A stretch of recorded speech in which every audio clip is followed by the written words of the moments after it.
Uma vila nas montanhas tem sofrido ataques constantes de um Fenrir de rank S, então eles gastaram todas as suas economias para contratar um grupo de rank SS para derrotá-lo. Os membros do Flaming Dragon Fang são alguns dos aventureiros mais fortes do mundo, cada um com suas próprias habilidades únicas. Mas então a Kurt, cuja única utilidade é fazer tarefas domésticas, então ele se esconde atrás de um muro para evitar se machucar. No entanto, Kurt é a primeira pessoa que o Fenrir ataca assim que chega, sendo lançado pelos ares. Os outros membros do grupo se preparam para o combate. Golv ordena que Bandana imobilize o Fenrir, então ela puxa seu fio e o amarra, mas um segundo depois, o Fenrir a lança contra a parede, quebrando suas costas. Normalmente, Bandana ficaria confinada a uma cadeira de rodas pelo resto da vida, mas com Marfice na equipe, ela é curada em segundos e volta ao combate. Ela usa uma árvore como âncora para se firmar no chão, dando a Golv uma abertura para atacar a cabeça do Fenrir. Ele salta e incendeia a fera com sua espada mágica. Os aldeões ficam tão felizes com a derrota do Fenrir que preparam um banquete para o grupo, mesmo estando quase falidos. No entanto, Golv odeia essa comida de camponeses e ordena que Kurt prepare uma refeição decente para ele. Bandana também pede algo especial, pois hoje é o último dia em que poderão comer a comida preparada por Kurt. Kurt não entende o que eles querem dizer com isso, então pergunta a Golv por uma explicação. Golv então diz a Kurt que, a partir de hoje, ele está sendo demitido. Kurt não entende por que está sendo despedido e pergunta a Golv se fez algo errado. Golv responde que o problema é que Kurt não está fazendo o suficiente. Claro, ele cuida das tarefas do grupo, mas, além disso, ele é completamente inútil em combate. E como grupos só podem ter 4 membros, se eles quiserem ficar mais fortes, precisam substituir Kurt por um mago poderoso ou pelo menos alguém que consiga se defender em uma luta. Kurt implora para que o deixem ficar no grupo, mas Golv lhe dá um chute no estômago, cansado de suas lamentações. Eles não precisam mais dele, e ponto final. No dia seguinte, Kurt deixa a vila sozinho, sem ter para onde ir e com uma carteira mais vazia que o abismo. Eventualmente, ele chega à cidade de Saa e está com seus últimos trocados, então precisa encontrar um novo emprego o quanto antes. Ele encontra uma agência de empregos temporários e decide tentar a sorte. Ao entrar, é recebido pela recepcionista, que pergunta se ele está ali para contratar alguém ou para procurar trabalho. Depois que Kurt diz que está procurando um emprego, ela informa que precisará realizar uma entrevista e um teste de aptidão antes. Ela pede algumas informações básicas, como nome, idade e cidade natal. Kurt responde que seu nome é Kurt Hawkins, tem 15 anos e vem da Vila H, nas montanhas Shin. Kerr nunca tinha ouvido falar de uma vila nessas montanhas, mas segue com a entrevista e pergunta sobre sua experiência de trabalho. Kurt conta que fez parte do Flaming Dragon Fang, mas que só realizava tarefas básicas para eles e foi recentemente demitido. Kerr fica surpresa ao saber que Kurt fez parte de um grupo de rank S e, mesmo que ele não tenha feito muito, ter o nome do grupo no currículo certamente o ajudará a conseguir um novo emprego. Kurt fica feliz em saber disso e agora só precisa completar o teste de aptidão para que Kerr possa descobrir seus pontos fortes e fracos. Aptidões, nesse mundo, são dons concedidos por Deus, e, se Kurt tiver sorte, talvez descubra um talento oculto hoje. As aptidões são classificadas desde o rank G até o triplo S, e a diferença entre esses níveis é tão grande que alguém com uma habilidade de espada rank G mal conseguiria balançar uma espada, enquanto alguém com uma habilidade de espada rank A poderia partir uma rocha ao meio sem esforço. Kurt está animado para descobrir se tem algum talento, mas, infelizmente, todas as suas aptidões de combate na ficha são classificadas como rank G, o que significa que ele não tem nenhuma esperança de assumir um papel de combate.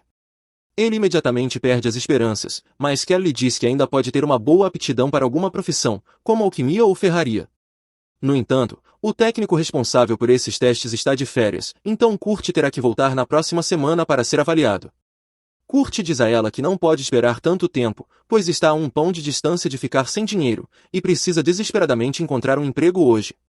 Kerr compreende sua situação e pede que ele tente levantar um dos sacos de areia ali perto. Kurt tenta, ao colocar as mãos no saco, sente uma sensação estranha, quase como se a areia drenasse um pouco de sua mana. De qualquer forma, ele levanta o saco, e como consegue fazer isso sem dificuldades, que ela acha que ele pode lidar com trabalho braçal. Ela informa que o Margraviato de Tony está recrutando trabalhadores para ajudar a reparar os muros da cidade, então Kurt pode conseguir um emprego lá se ela escrever uma carta de recomendação para ele. Grato pela ajuda, Kurt segue imediatamente para encontrar o Margrave. O Margrave lê a carta, mas não acredita que Kurt tenha condições de trabalhar na construção. No entanto, como precisa de todas as mãos disponíveis, decide lhe dar uma chance. Ele pede que Kurt misture cimento e o utilize para reparar a parede, avisando que seu pagamento será determinado pela quantidade de trabalho realizado. O Margrave voltará mais tarde para conferir o progresso e avisa que, se Kurt não tiver usado pelo menos metade de um barril de cimento até sua volta, seu pagamento será baixo. Kurt quer perguntar algo, pois o Margrave não mencionou nada sobre infundir mana no cimento para fortalecê-lo, mas decide ficar calado, assumindo que deve ser conhecimento comum. Ainda assim, ele acha estranho que a cota seja de apenas meio barril, pois parece fácil demais. Então, Kurt decide usar o máximo de cimento possível antes do retorno do Margrave. Quando o Margrave volta, fica chocado ao ver que Kurt já completou uma seção inteira do muro. Kurt pede desculpas, pois poderia ter feito mais, mas o cimento acabou pela metade. O Margrave tem dificuldade em acreditar que Kurt realmente reparou mais de um terço do enorme muro ocidental, então pergunta como ele conseguiu consertar a parte superior da muralha. Kurt explica que simplesmente jogou o cimento para cima e usou um pedaço de madeira para espalhá-lo. Normalmente, o Margrave chamaria isso de mentira, pois parece impossível, mas, como o resultado está ali diante de seus olhos, ele tem que acreditar. Então, ele pergunta por quanto tempo Kurt pretende trabalhar ali, e Kurt responde que precisa do emprego apenas por uma semana. O Margrave fica satisfeito ao ouvir isso e diz que ele já trabalhou o suficiente por hoje, então pode ir para casa. O Margrave não tem dinheiro suficiente com ele para pagar Kurt pelo trabalho que fez, então lhe entrega uma pequena bolsa com moedas e promete enviar o restante do pagamento através da agência temporária. Kurt fica surpreso, pois até mesmo a pequena quantia que recebeu já é maior do que ele jamais ganhou trabalhando para o grupo do herói. Enquanto reparava a muralha, de repente, Kurt foi informado pelo Margrave de que estava sendo demitido. Confuso, ele perguntou o motivo, e o Margrave explicou que as reparações da muralha tinham como objetivo fornecer trabalho para pessoas em situação de pobreza, mas Kurt era eficiente demais. Se ele continuasse trabalhando ali, não sobraria serviço para mais ninguém. O Margrave não estava bravo com ele, mas, pelo que viu, a habilidade de Kurt era pelo menos rank SS, se não rank SSS, e ele estaria melhor empregado na capital real ou em algo mais grandioso. Como compensação pela demissão repentina, o Margrave lhe deu uma grande quantia em dinheiro antes de se retirar. No entanto, Kurt interpretou tudo errado e achou que o Margrave queria se livrar dele por ser um trabalhador terrível. Ele voltou para a agência de empregos temporários e encontrou Kerr para contar que havia sido demitido. Além disso, ainda levaria alguns dias até que pudessem avaliar seus atributos comerciais. Enquanto conversavam, ouviram uma comoção no balcão da frente. Parecia que uma garota estava tentando colocar um anúncio de recrutamento, mas a recepcionista dizia que ninguém aceitaria trabalhar sob condições tão ruins. Mesmo assim, a garota insistia para que a recepcionista encontrasse alguém, causando um alvoroço. Kerr foi verificar o que estava acontecendo. Sua colega explicou que a garota queria contratar um minerador para escavar uma montanha inexplorada, mas se recusava a oferecer pagamento adiantado, insistindo que pagaria apenas se a escavação tivesse sucesso. Kerr concordou que ninguém em sã consciência aceitaria tais termos e tentou convencê-la a buscar investidores para desenvolver a mina. No entanto, a garota disse que não podia fazer isso, pois, se não pagasse os impostos até o fim da semana, perderia os direitos sobre a mina. Foi então que Kurt se aproximou e disse que era louco bastante para aceitar o trabalho. Afinal, ele já havia ajudado em escavações em sua vila e tinha experiência. Kozel perguntou se ele tinha certeza, pois, com aquele contrato, havia a possibilidade de ele não receber nada. Antes que Kurt pudesse responder, a garota o interrompeu e disse que, na verdade, esperava contratar um anão robusto, não um garoto franzino. Ela se sentiria mal colocando Kurt para trabalhar, mas qualquer anão exigiria um pagamento adiantado de pelo menos 10 moedas de prata, quantia que ela não possuía. Assim, decidiu aceitar Kurt mesmo assim. Enquanto ele e a garota saíam, Kerr se sentiu mal por deixá-lo aceitar aquele trabalho, pois provavelmente não valia a pena. Sinceramente, ela pensou que Kurt se sairia melhor trabalhando em um bordel, pois pagaria muito dinheiro para passar uma noite com ele. Enquanto divagava sobre isso, sua colega chamou sua atenção para informá-la de que uma transferência bancária havia sido realizada. Era o restante do dinheiro que o Margrave havia prometido enviar como compensação pelo trabalho de Kurt na muralha. Kerr esperava algo em torno de 50 pratas, mas, para sua surpresa, o cheque era de 200 moedas de ouro. Era uma quantia absurda. O choque foi tão grande que ela tropeçou em alguns sacos de areia no chão. Sua colega correu para ajudá-la e avisou que aqueles não eram sacos de areia comuns, mas instrumentos usados para medir a quantidade de mana que uma pessoa possuía. Eles ficavam mais pesados quando tocados por alguém com grandes reservas de mana. Normalmente, não reagiam a pessoas comuns, então Kerr conseguiu pegá-los sem esforço. Porém, ela se lembrou de ter visto Kurt lutando para carregá-los antes. Quando Kurt pegou aquilo há alguns dias, Isha começou a se perguntar se ele era realmente apenas uma criança normal. Enquanto isso, Kurt e Ulissia caminhavam pela floresta até o acampamento dela, mas, ao chegarem, Kurt ficou um pouco preocupado porque havia apenas uma tenda. Isha disse que a tenda era grande o suficiente para que os dois dormissem juntos, mas Kurt respondeu que nunca conseguiria dormir ao lado de uma garota bonita como ela. Ao ouvir Kurt chamá-la de bonita, Ulissia ficou irritada, achando que ele estava apenas tentando bajulá-la, mas Kurt garantiu que realmente achava que ela era bonita.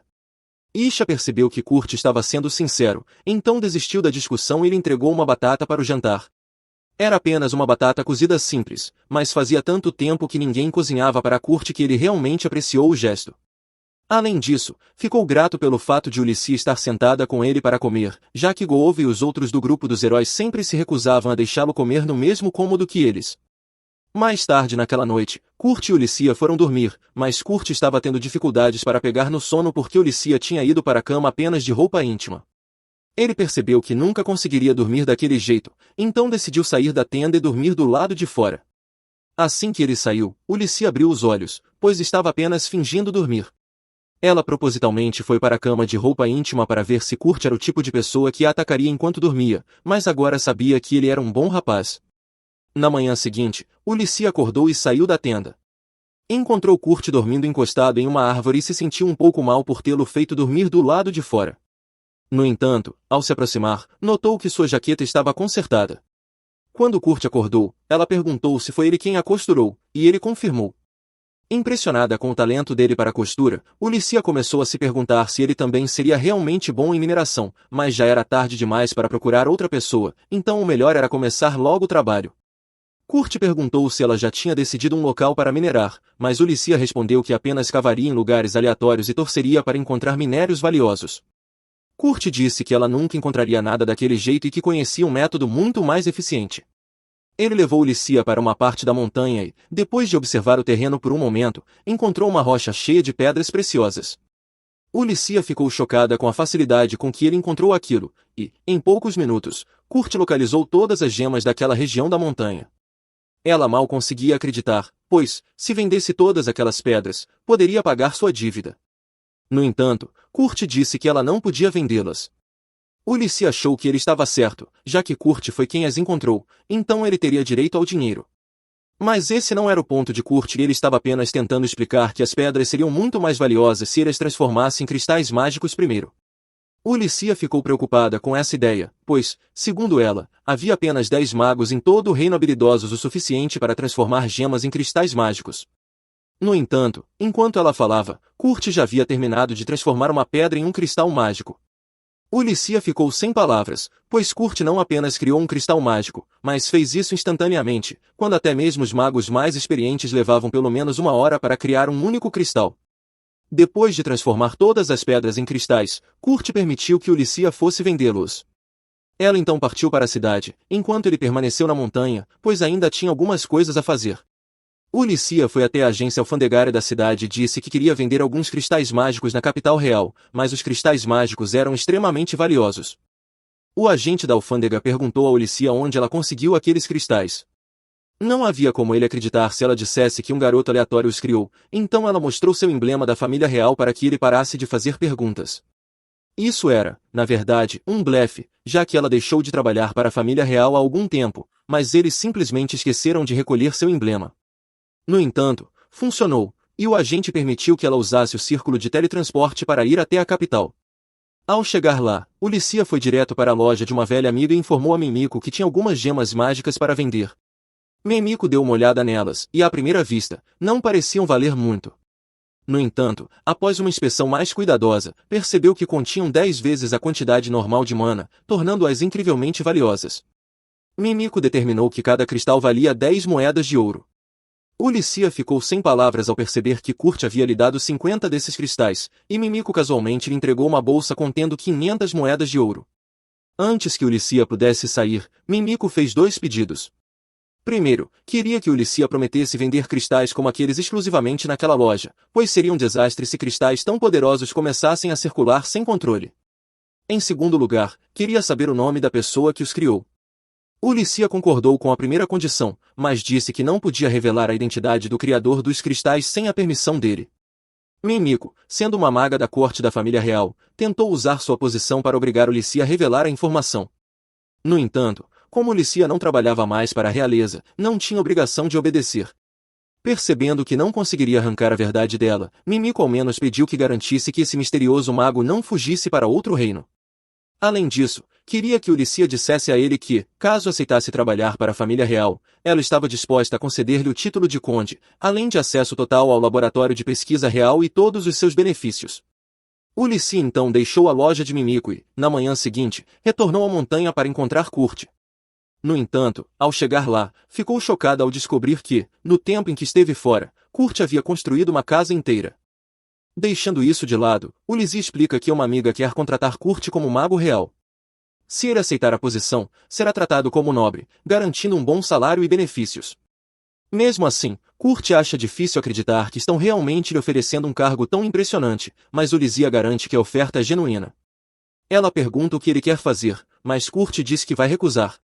Ulissia não consegue acreditar que ele recusaria, pois qualquer um aceitaria a chance de se tornar um mago real, e eu também fiquei chocado, porque o motivo de Kurt é bem idiota. Ele acha que não merece estar em uma posição acima dos outros e ainda espera voltar a ser o ajudante de tarefas da Guilda Dragão Flamejante, mesmo que tenha que implorar para ser readmitido. Falando na Guilda Dragão Flamejante, eles estão levando uma surra de um monstro em forma de árvore. Golova não consegue usar sua magia de fogo por algum motivo, então pede para Marlapistes Marmista curá-lo. Ela já estava tentando fazer isso há um tempo, mas sua magia de cura não está funcionando como normalmente. Golova pede para o novato lançar alguma magia de fogo para derrotar a árvore, mas ele não sabe como usar esse tipo de magia, e de qualquer forma, essa era a função de Golova. A química do grupo foi completamente por água abaixo sem Kurt lá para manter tudo unido, e Bandon é o único que percebe que o grupo está se desintegrando. Voltando a Kurt, seu trabalho atual ainda é ajudar Ulissia a minerar gemas, e ele diz que encontrou uma boa gema ontem, então poderá conseguir muito mais para ela. Ulissia agradece pelo entusiasmo dele, mas está preocupada que Kurt possa estar cansado por todo o trabalho que fez no dia anterior. No entanto, ele diz para ela não se preocupar, pois dormiu 6 horas na noite passada.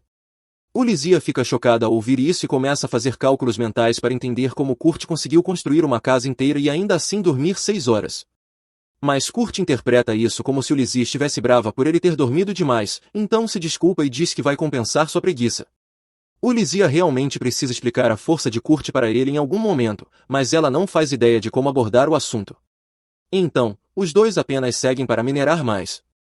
Kurt leva Ulissia até o local que encontrou, e embora pareça uma seção comum da floresta, ele diz que ela deve encontrar boas gemas por ali. Ele só a avisa para não cavar além de 500 metros, como se isso fosse algo fácil de fazer acidentalmente. Em seguida, ele começa a se afastar, e Ulissia pergunta para onde ele vai. Kurt explica que está indo para outro ponto de mineração e que vai encontrá-la depois. Ulissia passa o dia cavando e, ao anoitecer, finalmente encontra uma enorme gema de topázio.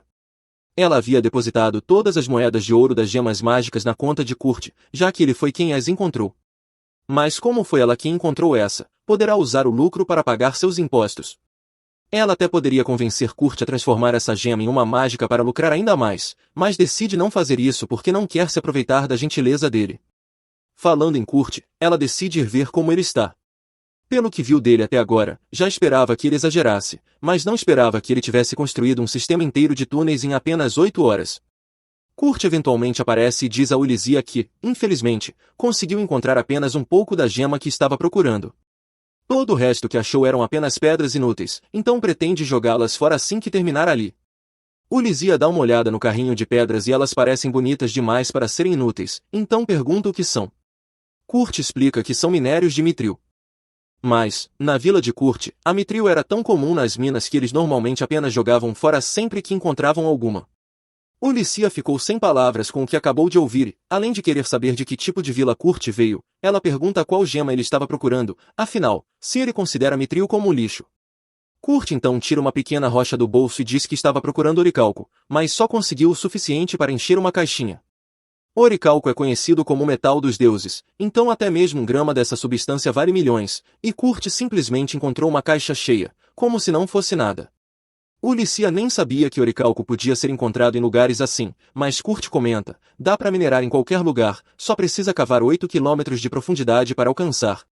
Diante disso, Ulissia decide que já teve mineração o suficiente por hoje. E como o topázio que encontrou será suficiente para cobrir os impostos, o contrato com Kurt termina ali. Isso significa que Kurt agora precisa procurar outro emprego, já que ninguém ainda contou a ele sobre a montanha de ouro acumulada em sua conta bancária. No caminho até a agência de empregos, Kurt encontra Bandana e fica feliz em vê-la. Ele pergunta o que ela está fazendo por ali, e Bandana explica que não faz mais parte da Flaming Dragon, mas há mais nessa história. Após a missão desastrosa, Golova foi até um restaurante 5 estrelas procurar uma boa refeição, mas comparado à comida que Kurt fazia, tudo ali tinha gosto de lixo. Golova ficou furioso, destruiu o restaurante e saiu sem pagar. Enquanto caminhava por um beco, encontrou Bandana, que o repreendeu por exagerar. Mas tudo que Golova queria era comida boa. Por isso, ordenou que Bandana fosse buscar Kurt, nem que precisasse quebrar seus ossos para levá-lo de volta. Era evidente que Golova estava perdendo a sanidade. Bandana, no entanto, não discutiu. Ela apenas roubou o cristal de teletransporte de Golova e saiu correndo do beco. Ao sair, viu os guardas da cidade se aproximando do local onde Golova estava, e como ele estava sem o cristal, certamente seria preso por destruir o restaurante. Além disso, Marley havia sido convocado pela igreja, o que significava o fim oficial do grupo Flaming Dragon. Bandana omitiu os detalhes mais perturbadores sobre o surto de Golova, mas Kurt ficou desapontado ao saber da dissolução do grupo, pois isso significava que ele não poderia mais se juntar a eles. Bandana não entendia por que ele queria tanto voltar. Kurt explicou que devia muito a Golova e ainda não sabia o quão péssima pessoa ele era, por isso ficou realmente triste por não poder mais trabalhar com ele. Para Bandana, por outro lado, Golova nunca foi importante. Ele era apenas uma desculpa para que ela pudesse ficar de olho em Kurt. Como Kurt estava indo para a agência, Bandana deduziu que ele estava procurando emprego e, se fosse o caso, ela tinha algo perfeito para ele. Uma amiga dela estava precisando de ajuda em seu ateliê, e o trabalho prometia ser bom, afinal, sua amiga era uma mestre Itilier. Há pouquíssimos mestres Itilier no mundo, e todos são extremamente influentes, com status comparável ao de um visconde. Bandana perguntou se Kurt queria aceitar o trabalho, e ele disse que adoraria. Então ela lhe entregou um mapa e o mandou seguir caminho. Eventualmente, Kurt chegou ao ateliê da mestre Itilier, mas ficou um pouco confuso, pois o lugar parecia apenas uma casa comum para ele. Kurt bate na porta e é atendido por uma garotinha elfa. Ele fica um pouco chocado, pois não esperava que a mestre do ateliê fosse uma criança. No entanto, Michelle explica que ela é apenas assistente da mestre. Kurt então diz que está ali por um trabalho, e Michelle fica feliz em ouvir isso, pois está precisando de toda a ajuda possível. Ela o leva até a cozinha e, assim que ele entra, sente um fedor terrível. Michelle pede desculpas pela bagunça e explica que a mestre tem trabalhado sem parar, por isso não conseguiu limpar o lugar. Nesse momento, a mestre chama por Michelle, que sai correndo e pede para Kurt ajudar na limpeza da cozinha. Ele fica um pouco decepcionado, já que pensava que iria ajudar diretamente a mestre do ateliê, mas como as tarefas são simples, começa a trabalhar. 30 minutos depois, Kurt já limpou toda a cozinha. Como Michelle não deixou instruções sobre o que fazer em seguida, ele começa a andar pelos corredores à procura dela. Ele encontra uma porta e, ao bater, uma voz feminina o convida a entrar. Quando entra, vê a garota quase nua em cima da cama. Ele fica sem graça e se desculpa pelo incômodo, mas a moça não parece se importar com a presença dele. Kurt explica que está procurando por Michelle, e ela diz que Michelle está no porão. Ele está prestes a sair quando nota uma marca escura na barriga da garota. Reconhece que se trata de uma maldição e pergunta se pode examiná-la de perto. Com a permissão dela, Kurt se aproxima e começa a sentir a região afetada. Maldições como aquela normalmente destroem os órgãos internos da área afetada, o que tornaria difícil até mesmo comer, mas o estômago da garota ainda está intacto. Por isso, ele se oferece para preparar algo para ela comer. Enquanto isso, Ulissia se encontra com Mimiko para discutir o Meitil e o Oralum que Kurt encontrou. Mesmo sem transformá-los em cristais mágicos, o valor ultrapassa 50.000 moedas de ouro, o que preocupa Ulissia. Ela pergunta a Mika o que poderia acontecer se as pessoas descobrissem as habilidades de Kurt. No melhor dos casos, ele seria sequestrado e forçado à escravidão, no pior, seria assassinado por ser considerado uma ameaça.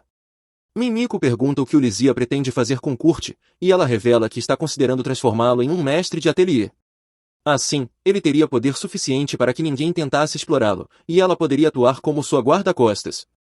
Mas convencer Kurt disso será difícil, ele é ingênuo demais para perceber o quão talentoso é, e, pior, constantemente se subestima. Ulizia precisa agir antes que ele se meta em confusão. Enquanto isso, Kurt termina de cozinhar um mingau para a garota que conheceu mais cedo. De repente, Michelle e a mestre do ateliê, Aelia, saem do porão. As duas ficam surpresas ao ver que a cozinha não é mais um desastre e ainda mais espantadas ao saber que Kurt a limpou tão rapidamente. Aelia nota que ele está preparando um mingau, e Kurt explica que a garota que encontrou disse estar com fome. Aelia parece um pouco preocupada por ele ter conhecido aquela garota e faz com que ele prometa não contar nada a ninguém. Kurt promete, e Aelia lhe diz que ele pode ir para casa por hoje, entregando-lhe 3 moedas de prata. Kurt fica surpreso com o pagamento generoso apenas pela limpeza, mas Aelia diz que ele merece pela dedicação e pede que volte no dia seguinte. Mais tarde, Aelia leva o mingau até o quarto da garota e a lembra de que não deveria se deixar ser vista por outros. Ainda assim, como Kurt não parece uma ameaça, ela acha que ele não representará um risco. A garota ainda não comeu, então Aelia diz que irá testar o mingau para garantir que não esteja envenenado.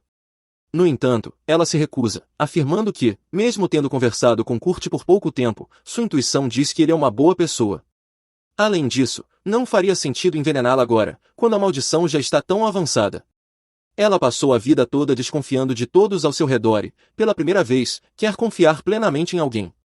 Aelia compreende e permite que ela coma.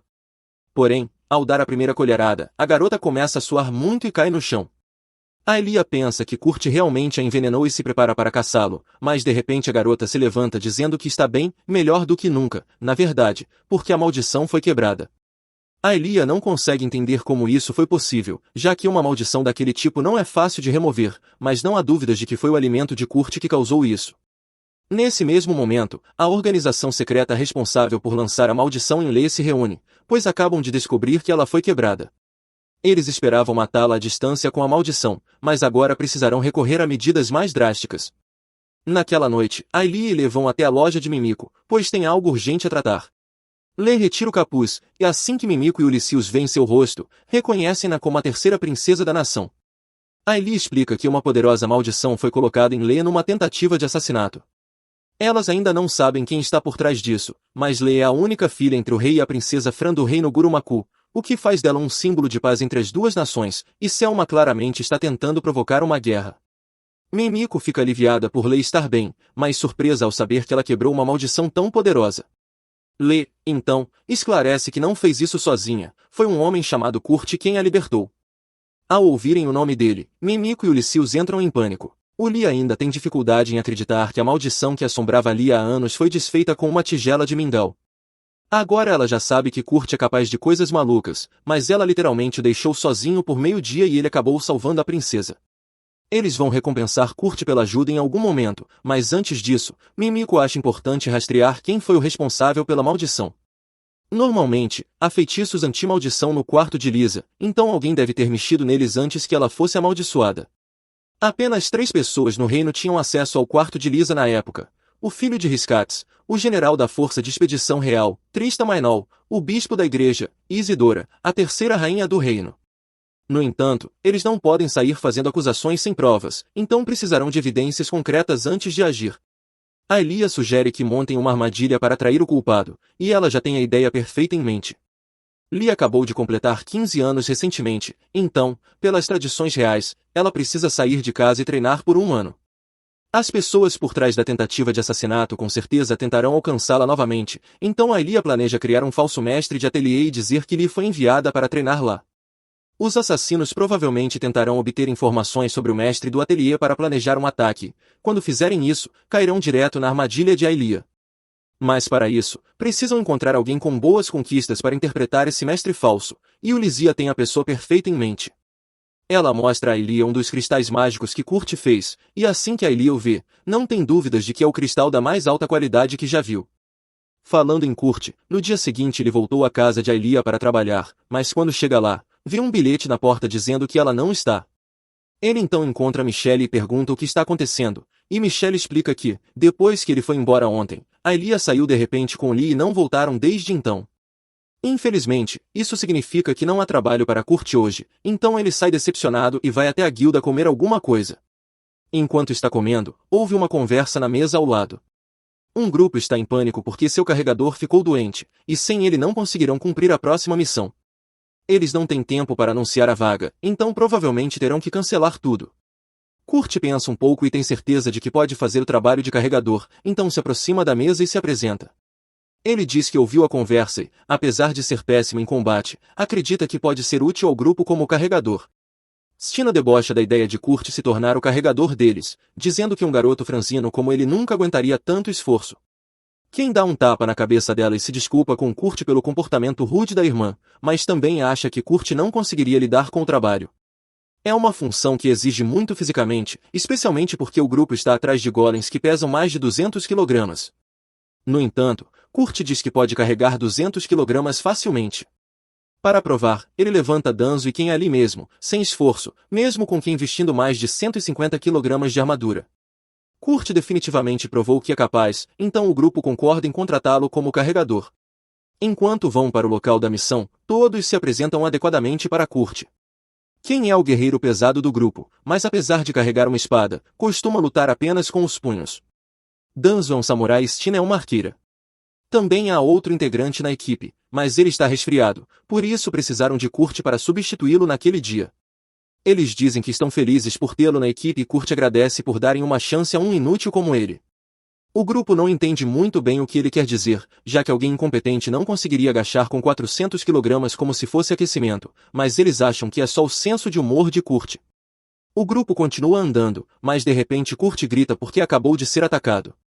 Todos se viram imediatamente para ajudá-lo, mas ficam confusos ao verem que ele está lutando contra um slime. Kurt está em pânico, então Stina diz para ele se acalmar, porque tudo o que precisa fazer é destruir o núcleo do slime. Kurt tenta seguir o conselho dela, mas quando tenta perfurar o núcleo do slime, sua faca simplesmente não entra e ele acaba se ferindo sozinho. Fica claro que ele não vai conseguir derrotá-lo, então Stina acaba com o slime para ele. Ela fica surpresa com o quão ruim Kurt é em combate. Ele mencionou que sua habilidade de luta era quase nula, mas ela não achava que fosse tão ruim assim. Kurt se desculpa por ser tão inútil, mas todos dizem para ele não se preocupar, porque o trabalho dele é apenas carregar os itens da missão, então ele pode deixar a luta para eles. Kurt mal consegue acreditar no que está ouvindo, ele falhou miseravelmente, mas seus companheiros de equipe não estão bravos com ele. Isso é totalmente diferente de como era tratado quando fazia parte da Dragon Funk, então ele está feliz por ter encontrado colegas tão gentis. Eventualmente, eles chegam até a caverna, mas está bem escuro, então Stina espalha um pouco de musgo luminoso para clarear o ambiente. Assim que a caverna é iluminada, Kurt nota um cocô em uma pedra e pergunta a Stina se deveria se preocupar com aquilo. Ela responde que é cocô de goblin e, considerando quão fresco está, é provável que haja um ninho de goblins por ali. Kurt começa a entrar em pânico de novo, já que se ele mal consegue lidar com um slime, não há chance de vencer um goblin. Mas quem diz que ele não precisa se preocupar, pois o resto do grupo pode lidar com alguns goblins, embora, se eles encontrarem uma horda inteira de goblins eles não teriam chance de sobreviver, então precisam evitar isso a todo custo. Assim, continuam indo mais fundo na caverna. Eventualmente, chegam a algumas ruínas, e enquanto andam, Kurt percebe algo estranho em uma das paredes. Nesse momento, Senna avista um goblin e tenta matá-lo o mais rápido possível, mas é tarde demais, o goblin já havia chamado reforços. Agora, eles conseguem ouvir uma enorme horda de goblins se aproximando pela frente e por trás. Os relatórios não mencionavam que haveria tantos goblins ali, e agora eles não têm para onde correr. S.A. se vira para Danzo para perguntar se ele tem um plano, mas com essas probabilidades, a única coisa que podem fazer é se preparar para uma morte brutal. Kurt então fala e diz a todos que encontrou uma passagem secreta na parede. É uma ótima notícia, mas mesmo com a passagem, eles não conseguiriam correr mais rápido que os goblins, então precisam de uma distração. Danzo e Kans trocam um olhar com Senna, e ela entende o que estão pedindo. Leva Kurt para dentro da sala secreta e fecha a porta atrás dele. Kurt não entende por que ela fez isso, já que Danzo e Kans ainda estão do outro lado da porta, mas era exatamente o que eles queriam.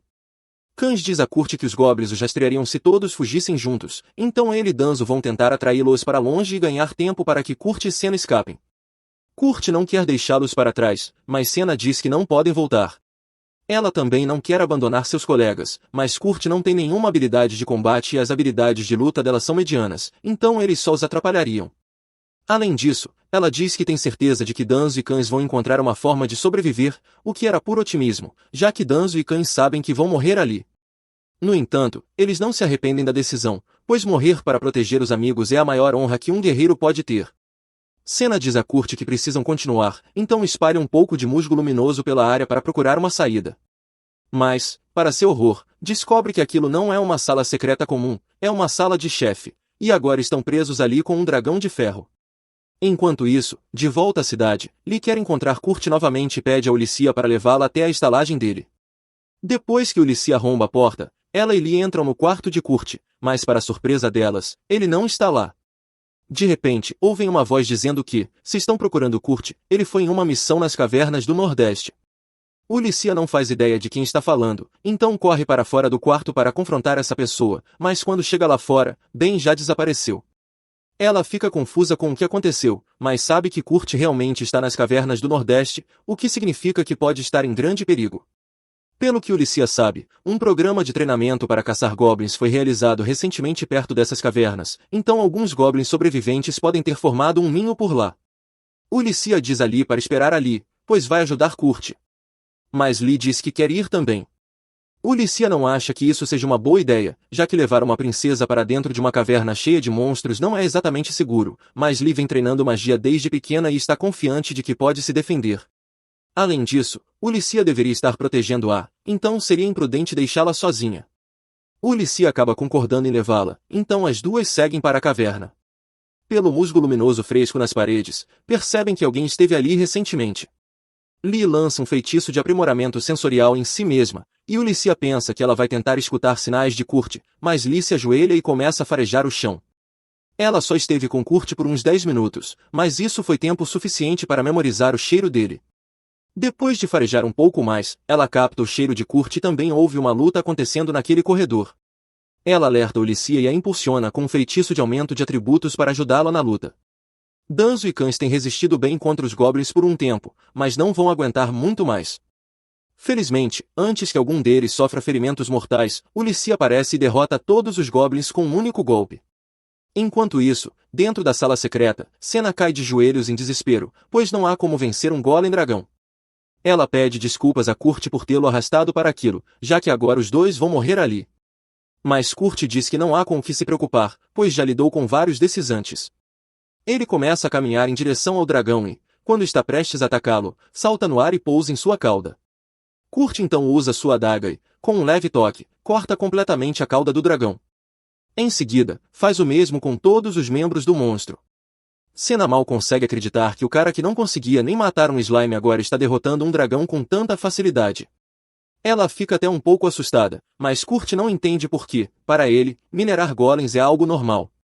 Logo depois, Ulissia invade a sala secreta para ver se Kurt está bem e o encontra em pé diante de um monte de partes do golem dragão. Kurt fica feliz em vê-la e pede que ela salve seus amigos, pois Danzo e Cães ainda podem estar em perigo. Mas Ulissia o tranquiliza dizendo que já salvou os dois, embora estejam um pouco feridos, vão ficar bem. Agora que todos estão seguros, reúnem-se na sala secreta para conversar. Primeiro, Cães e Danzo agradecem a Ulissia por salvá-los, já que teriam morrido sem a ajuda dela. Mas Ulissia diz que não precisam se preocupar com isso. O mais importante é que ela tem algo a dizer a Kurt. Enquanto ele carrega algumas partes do dragão, ela informa que está abrindo uma nova chaleira e pergunta se ele gostaria de fazer parte. Mas Kurt não acha que consegue, já que atualmente ele está em um grupo. K diz a Kurt que não precisa se preocupar com isso, pois a proposta de Ulissia é uma grande oportunidade. Ele o encoraja a aceitá-la e, como Cães e os outros também estão de acordo, Kurt aceita a oferta. E Ulissia também menciona que precisa contratar alguns aventureiros para proteger a loja Talir, então pergunta a Cães e aos demais se estariam dispostos a assumir esse papel, e eles dizem que adorariam. Como essa é uma notícia tão boa, K sugere que façam uma festa assim que voltarem para a cidade. Falando em cidade, Ulissia lembra Kurt de realizar a avaliação de suas habilidades assim que estiver de volta à agência, pois encontrou alguém que pode conduzir a avaliação para ele. Algumas horas depois, Kurt chega à agência e é apresentado a Mimiko. Ela se apresenta como uma maga da corte real e diz que ouviu falar muito sobre as impressionantes habilidades dele, por isso está ali para avaliar suas habilidades não combativas. Após a avaliação, Mimiko diz a Kurt que todas as suas habilidades não combativas estão no nível B. No entanto, isso era uma completa mentira. De acordo com a leitura que fez, todas as habilidades de Kurt estão no nível SSS, e sua reserva de mana é maior do que qualquer coisa que ela já viu antes. Ela está aliviada por ter sido a responsável por realizar o teste de aptidão, pois seria um desastre nacional se alguém descobrisse o quão poderoso Kurt realmente é. Na verdade, provavelmente teriam que eliminar qualquer testemunha imediatamente, o que é uma péssima notícia para Kyushel, já que ela acabou de ouvir tudo isso.